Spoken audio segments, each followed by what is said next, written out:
जेव्हा माझ्या पत्नीचे निधन झाले तेव्हा मी बरेच दिवस खूप दुखी होतो आणि मला खूप एकटे वाटत होते। एक मौलाना माझे मित्र होते। ते म्हणाले की तुम्ही तुमच्या समाधानासाठी तुमच्या पत्नीच्या कबरीवर तुम्ही फातिहा वाचू शकता। मी माझ्या बायकोवर खूप प्रेम करत होतो, त्यामुळे मी तिचं दुःख विसरू शकत नव्हतो। मी त्या मौलानाची आज्ञा पाळली आणि रोज बायकोच्या कबरीवर जाऊन फातिहा वाचायला लागलो। तेव्हा मला एक गोष्ट दिसली की माझ्या बायकोच्या कबरीजवळ 5 ते 6 पुरुष उभे होते। त्यांनी मला पाहिल्यावर ते तिथून निघून जातात। मग मी आईला विचारले तर ती म्हणाली, बेटा मला माफ कर, मी ही गोष्ट तुझ्यापासून लपून ठेवली होती। तुझ्या बायकोचे चारित्र्य चांगले नव्हते।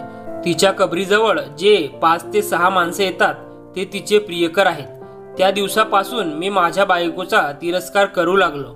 मग मी माझ्या बायकोच्या कबरीकडेही जाणे बंद केले। मग एके दिवशी रात्री ती माझ्या स्वप्नात आली आणि म्हणाली, एकदा तरी माझी कबर उघड। मी ते मान्य केले आणि रात्री मी माझ्या बायकोची कबर खोदायला गेलो। कबर उघडली तर आत डोकावताच माझ्या पायाखालची जमीनच सरकली। माझे नाव रेहमान आहे। मी 35 वर्षाचा बनारसचा रहिवासी आहे। कामानिमित्त मी अनेकदा बनारसच्या बाहेर जातो। खरे तर मी एक सेल्समन आहे, त्यामुळे मला कपड्यांचे मार्केटिंग करण्यासाठी बाहेरच्या राज्यात जावे लागते। सेल्समनना घरी राहण्याचे भाग्य क्वचितच मिळते। मी लहान असताना माझ्या वडिलांचे निधन झाले। माझ्या आईने खूप कष्ट करून मला वाढवले आणि शिकवले। आता मी माझ्या मार्केटिंगच्या कामात यशस्वी झालो होतो, पण मी घरातून बाहेर पडलो तर जावेसे वाटले नाही। जेव्हा आईला कळले की मी परत जाणार नाही तेव्हा ती म्हणाली, तुझ्या होणाऱ्या बायकोसोबत लग्न कर, ती आल्यावर मी एकटी राहणार नाही। तेव्हा माझ्या आईने मला पटवून दिले। माझी पत्नी खूप धार्मिक आणि चांगली होती आणि घराची काळजी घेत होती आणि माझ्या आईची खूप सेवा करत होती। आईची खूप काळजी घ्यायची। खूप लवकर ती आम्हा लोकांमध्ये मिसळली। आता मलाही आईकडून थोडे समाधान मिळाले। 6 दिवस झाले आणि मग माझी बाहेर जायची वेळ आली। मी माझ्या प्रिय पत्नीला माझ्या आईची विशेष काळजी घेण्यास सांगितले। तिने कधी तक्रार करण्याची संधी दिली नाही। माझी आई माझ्यासाठी खूप खास होती। माझ्या वडिलांच्या निधनानंतर तिने मला आई आणि वडील दोघांचे प्रेम दिले। माझी आई खूप चांगली होती। कॉलनीतील सर्वांना ती खूप आवडायची। लहान सहान आजारांवर औषधी वनस्पतीपासून औषध तयार करून ती लोकांना बरे करायची आणि कॉलनीतील सर्व लोक तिला भाभी म्हणायचे। सेल्समनच्या कामासाठी मी घरातून बाहेर पडताच माझ्यासमोर 2 बायका उभ्या असलेल्या मला दिसल्या। त्यांनी त्यांचे तोंड झाकलेले होते। मला बघून त्या एकदम हैराण झाल्या आणि एकमेकींना म्हणू लागल्या, चल इथून जाऊया, आज इथे यायला नको होते। मी त्यांच्याकडे गोंधळून बघत होतो। त्यातली एक जण म्हणाली, मला माफ कर बेटा, कदाचित आम्ही चुकीच्या पत्त्यावर आलो आहोत। मी आश्चर्याने त्यांच्याकडे बघत होतो। त्यांच्यातल्या एकीने साईडला पर्स लटकवली। त्यात काय होते माहीत नाही। मी विचित्र नजरेने त्यांच्याकडे पाहिले। कदाचित मला अशा लोकांचा तिरस्कार वाटत असावा। त्यानंतर मी मागे दरवाजाकडे वळून पाहिलं तर दरवाजाला आईच्या नावाची नेमप्लेट दिसली। त्यावर आईचे नाव अतिशय नम्रपणे लिहिले होते। मी मनात विचार केला की कदाचित त्या महिला अडाणी असाव्यात, म्हणून त्या चुकीच्या पत्त्यावर आल्या असतील। मग मी बराच वेळ तिथेच उभा राहिलो। मला उशीर होत होता। मी तिथून दार बंद केले आणि गेटच्या बाहेर आलो। मग माझ्या मित्रांना भेटलो। त्यानंतर मी माझ्या सेल्समनच्या कामासाठी निघालो। यावेळी मला सेल्समनच्या कामासाठी दुसऱ्या राज्यात जायचे नव्हते। मी याच राज्यात माझे सेल्समनचे काम करणार होतो। महिन्यातून 1-2दा घरी जायचो। असे बरेच दिवस निघून गेले। मला जेव्हा मोकळा वेळ मिळायचा तेव्हा मी 1-2 दिवसासाठी घरी जात होतो। माझी बायको माझ्या आईची आणि घराची खूप छान काळजी घेत होती। कधी कधी मला तिचा खूप अभिमान वाटायचा, नाहीतर लग्नाआधी माझे मन खूप दुखी असायचे। मला खूप काळजी वाटायची। मुलगी कशी आहे माहीत नव्हते। माझ्या आईची काळजी व्यवस्थित घेईल की नाही, घराचा सांभाळ व्यवस्थित करेल का नाही, कारण आजकालच्या क्वचितच मुली सासू सासऱ्यांना विचारतात, त्यांची व्यवस्थित काळजी घेतात। नाहीतर काही मुलींना फक्त घरावर राज्य करायचं असतं। पण माझ्या बायकोने माझे सगळे विचार चुकीचे सिद्ध केले। पहिल्याच दिवशी तिने सांगितले की माझी आई तिच्या आईसारखी आहे। तिने माझ्या आईला आई मानले होते। कॉलनीतल्या स्त्रिया बघायला आल्या तेव्हा त्या म्हणाल्या, तुमच्या कर्तृत्वामुळे तुम्हाला एवढी चांगली सून मिळाली आहे। नाहीतर आजकालच्या सुना सासूला विचारत सुद्धा नाही. दिवस चांगले जात होते. मी घरी फोन करून घरची विचारपूस करायचो. एक दिवस मी असाच फोन केला. तेव्हा माझ्या बायकोचा खूप घाबरलेला आवाज येत होता. मला ती खूप घाबरलेली वाटत होती. मी तिला विचारले, काय झाले? तू का घाबरली आहेस एवढी? सर्व काही ठीक तर आहे ना? आई कशी आहे? ती कुठे आहे? मला तिच्याशी बोलायचे आहे. मग ती जे बोलली ते ऐकून मी तर 2 मिनिटासाठी पूर्ण थरथर कापू लागलो. ती म्हणाली, आई 2 दिवसापासून घरी नाही. मी तुला फोन करायचा खूप प्रयत्न केला, पण तुझा नंबर बंद होता. मी म्हणालो, ठीक आहे, तू स्वतःला सांभाळ आणि मला हे सांग, याआधी आई कुठे गेली होती का? कारण माझ्या डोक्यात हे चालले होते की एकटेपणामुळे आई कॉलनीतील प्रत्येकाच्या घरी ये जा करत असे, त्यामुळे ती कुठेतरी गेली असावी. पण तरीही काळजी वाटत होती, कारण रात्रीच्या वेळी ती कुठे कोणाच्या इथे कधी मुक्काम करत नव्हती. माझ्या बायकोने सुद्धा मला ही गोष्ट सांगितली की कॉलनीतील सर्वजण आईला मान देतात आणि प्रेम करतात, म्हणून ते तिला आपल्या घरी नेहमी बोलावतात. पण ती कधीच रात्री घराबाहेर गेली नाही. कुठल्या आजारी माणसाच्या घरी गेली तर वनस्पती औषध देऊन लगेच घरी यायची. मी तिला म्हणालो, तू काळजी करू नको, मी तिकडे येतो. तोपर्यंत तू कॉलनीतील लोकांना तिच्याबद्दल विचार, कदाचित एखाद्याला काहीतरी माहीत असेल. तेव्हा माझ्या बायकोने ठीक आहे असे म्हणत फोन ठेवला. खरं तर मी तिला आधार दिला होता, परंतु प्रत्यक्षात मी खूप अस्वस्थ झालो होतो. वरून मी अशा ठिकाणी सेल्समनच्या कामासाठी गेलो होतो जिथे मी खूप वाईटरित्या अडकलो होतो. मला सुट्टी भेटू शकत नव्हती आणि मला जेमतेम अर्धा तासच झाला होता कामावर येऊन, आणि माझा फोन पुन्हा वाजायला लागला. तेव्हा मी पाहिले की तो माझ्या पत्नीचा फोन होता. मी क्षणभरही उशीर न करता पुन्हा कॉल उचलला तर समोरून बायको म्हणाली, रेहमान, आई आली आहे. त्यानंतर मी एक दीर्घ श्वास घेतला आणि म्हणालो, कशी आहे? ती कुठे होती? तू माझ्या आईला माझ्याशी बोलायला लाव. मग तिने आईला हाक मारली. मग आई म्हणू लागली की मी माझ्या एका आजारी मैत्रिणीला भेटायला गेले होते, पण मी तिथेच अडकून राहिले, कारण तिच्या घरी पोहोचल्यावर कळाले की तिची मौत झाली आहे, ज्यामुळे मला तिथेच राहावे लागले. लोक काय म्हणतील की मौत अजूनही दारातच पडून आहे आणि बालपणीची मैत्रीण निघून गेली. मातीचा विधी पार पडताच मी घरी आले. मग मी देवाचे आभार मानले की ती बरी आहेस. आई विश्रांती कर, तू दमली असशील, मी तुला सकाळी फोन करेन. असेच बरेच दिवस निघून गेले, पण माझा त्रासही वाढत गेला. आता माझी आई घरातून सतत 1-2 दिवसासाठी गायब होऊ लागली. मी कधी विचारले तर वेगवेगळी उत्तर द्यायची. इकडे मी अशा डोंगराळ भागात सेल्समनच्या कामासाठी गेलो होतो जिथे खूप कमी मोबाईल नेटवर्क टॉवर होते, त्यामुळे फोन कॉल्स वगैरे फार कमी लागायचे. मग मी कधी कधी इथून दूर जाऊन जिथे नेटवर्क असेल तिथून घरी कॉल करायचो. पण मला माझ्या बायकोकडून बहुतेक अशा बातम्या ऐकायला मिळायच्या की आई एवढ्या वाजता गेली आहे, 2 दिवस झाले अजून आली नाही. माझ्या आईला काय झालंय हे मला समजत नव्हते. यापूर्वी ती असे कधी करत नव्हती. माझ्या बायकोला सुद्धा खूप काळजी वाटायला लागली होती. या समस्या दिवसेंदिवस वाढतच होत्या. आता जणू काही समस्यांनी आमच्या घरात तळस ठोकला होता आणि आता तिथून येणं मला खूप अवघड झालं होतं. माझ्या आईच्या या वागण्याने माझी बायको दिवसेंदिवस गोंधळत चालली होती. एक दिवस मला तिचा फोन आला. ती घाईत होती. ती म्हणाली, मला तुला काहीतरी सांगायचे आहे. मी म्हणालो, हो सांग. ती म्हणाली, रेहमान. इतक्यात कॉल कट झाला. त्यानंतर मी खूप प्रयत्न केला, पण नेटवर्क प्रॉब्लेम असल्यामुळे कॉल करू शकलो नाही. मग मी माझे काम संपण्याची वाट पाहत होतो. त्यानंतर असेच काही दिवस गेले. आता आमच्या घरात रोज सासू आणि सुनेचे भांडण वाऱ्यासारखे सुरू झाले होते. पण कारण काहीही असो ते मला दिसत नव्हते. मी माझ्या आईशी बोललो तर ती तिच्या सुनेबद्दल रडत रडत सांगायची, आणि मी माझ्या बायकोशी बोललो तर ती तिच्या सासूच्या विरोधात संपूर्ण यादी मला सांगायची. आता माझे संपूर्ण आयुष्य उद्ध्वस्त झाले होते.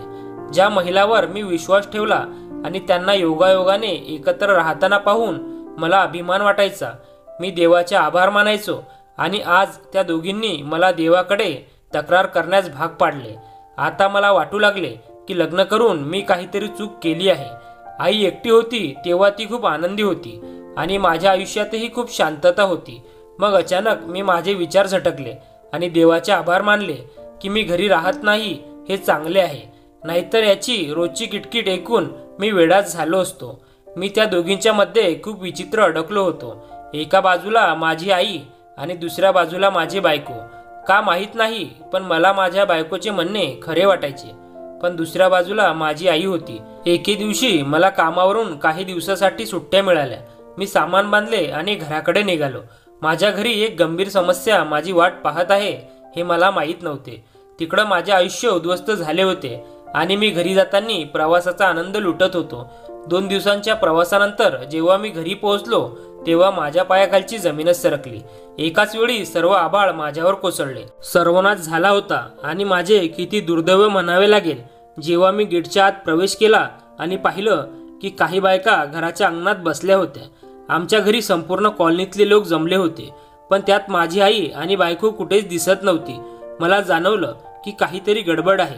मी मनातल्या मनात म्हणालो की देवा, मी जे काही विचार करत आहे ते खोटे असू शकते आणि ते सर्व स्वप्न असू शकते. खोलीत गेलो तर आई नमाज पढत बसली होती. मी पटकन आईकडे गेलो, पण तिचा चेहरा पाहताच मी घाबरलो. आईचे डोळे सुजले होते, जणू काही ती खूप वेळ रडत होती आणि तिचे रूप सुद्धा बदललेले होते. आईने मला पाहताच ती मला मिठीत घेऊन रडू लागली आणि तिची पुढची गोष्ट माझे मन फाडणारी होती. ती म्हणत होती, मला माफ कर बेटा, मी तुझ्या बायकोला वाचवू शकले नाही. माझा मुलगा बर्बाद झाला, तो तरुणपणात एकटा पडला. त्याने अजून आपल्या मुलाचे सुखही पाहिले नव्हते. देवा, माहीत नाही कोणाची नजर लागली माझ्या मुलाला. त्याचे संपूर्ण आयुष्य उद्ध्वस्त झाले. माझा मुलगा एकटा झाला.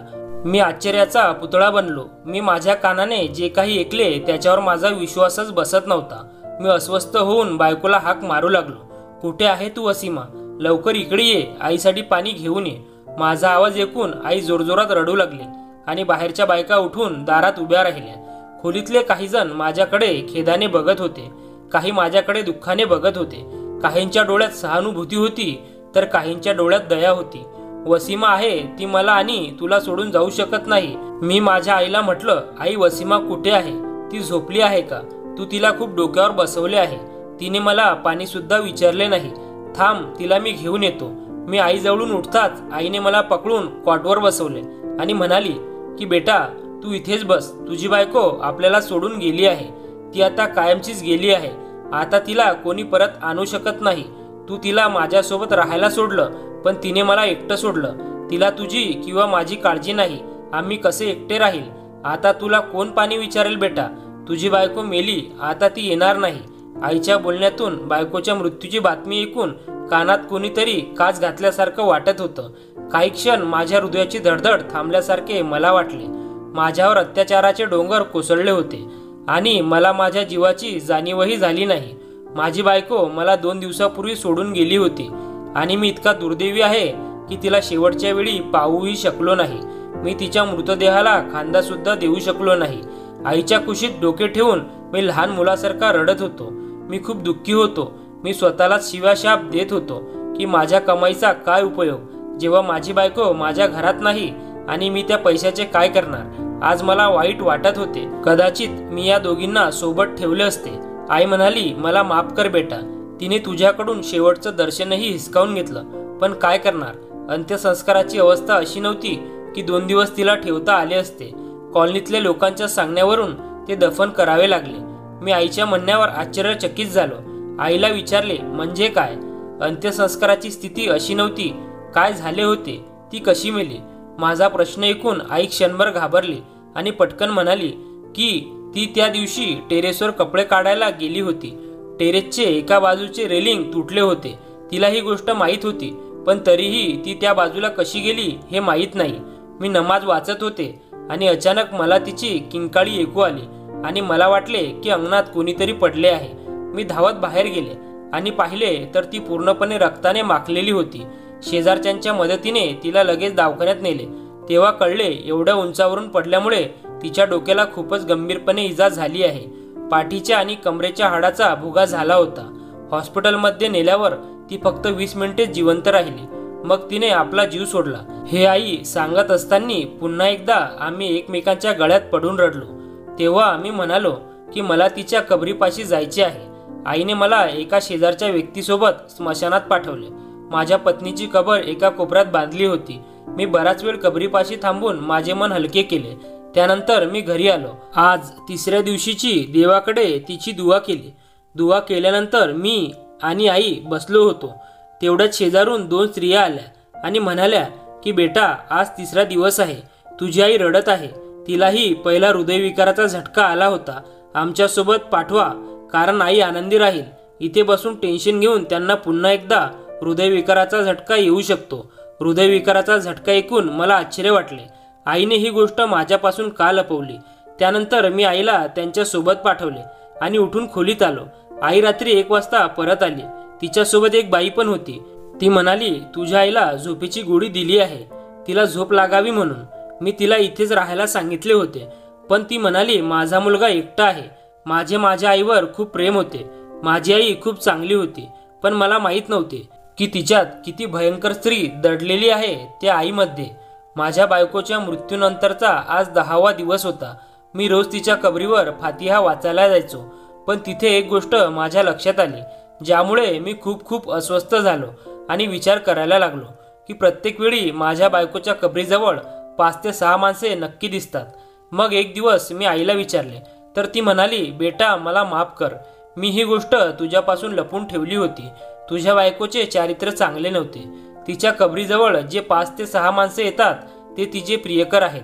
ही सगळी माझी चूक होती, कारण मला तुझ्या लग्नाची खूप घाई झाली होती. तुझ्यासाठी त्या मुलीला मीच पसंत केले होते, म्हणून मी हे गुपित माझ्या छातीत दडवलं होतं. पण आता लपून काही उपयोग नाही. आई म्हणाली, मला लाज वाटते. मी आईला म्हणालो, यात तुझा काही दोष नाही. आईचे बोलणे ऐकून मला माझ्या बायकोचा तिरस्कार वाटू लागला आणि मी तिचा अधिकच तिरस्कार करू लागलो.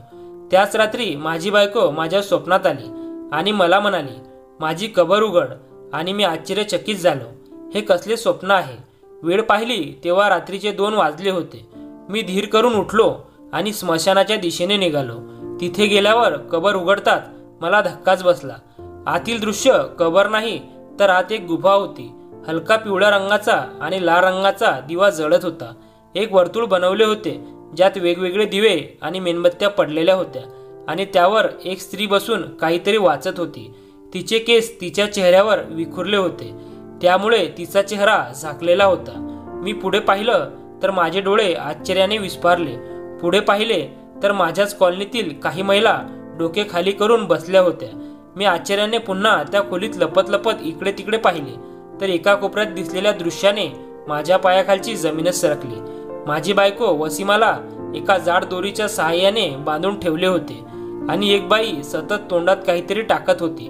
माझी बायको तोंडाने मला इशारा करत आत जाण्यापासून रोखत होती. मी लगेच फोन काढला आणि पोलिसांना फोन केला. पोलीस येण्याची वाट पाहत मी इकडे तिकडे लपत फिरू लागलो. अर्थातच मी एक हुशार सेल्समन होतो, पण त्या वेड्या बायकांमध्ये एकटे जाणे हे मूर्खपणापेक्षा कमी नव्हते. मी लपत बऱ्याच आत गेलो. तिथे गेल्यावर मला एक गुप्तचर दरवाजा दिसला.